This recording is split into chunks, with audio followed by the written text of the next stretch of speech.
After all, a person is made up of a soul and flesh, and certain changes in our surroundings can have a psychosomatic effect on a human being.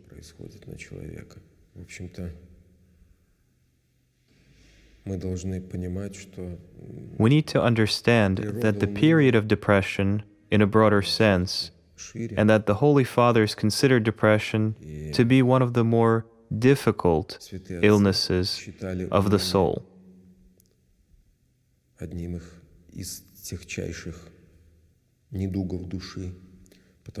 Because every time we sin, when we commit any sin, a person can rise up, repent, can return, can get up and continue onwards.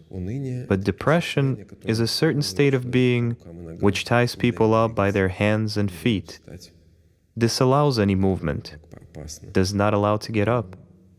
This is why it is so dangerous. This is why we need to fight this feeling. I think that the reason depression prevails over us is because we are so often absorbed in ourselves. Заключается в том, что мы очень часто обращены только на себя.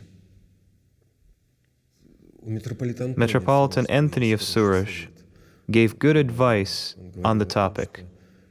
He would say that when he struggled with laziness or idleness, both of which are related to depression, he would take a towel and start to clean the walls, doors, or some form of physical work, labor in some way.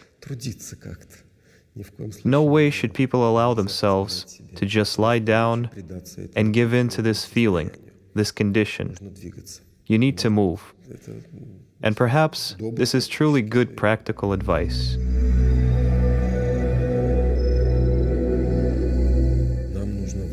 We need to get out from our comfort zone, from our egocentrism, towards which life may be pushing us, or better to say, our wrong reaction to the world around us, the life around us.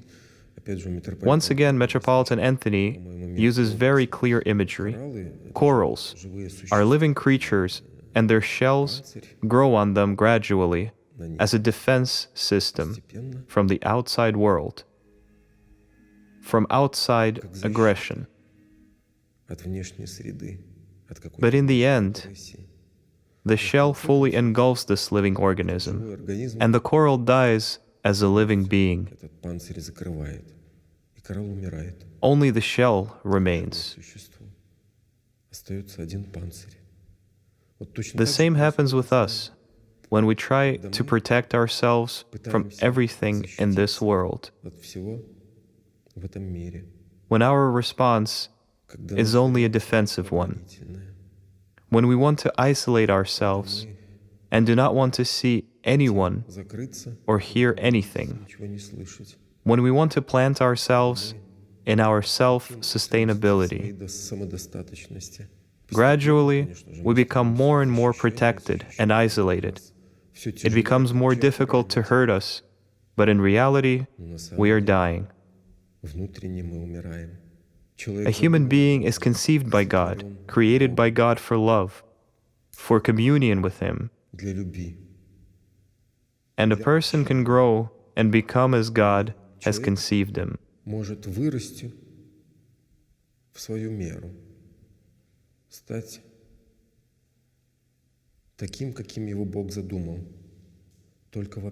To be in communion with Him and with his neighbors, with other people.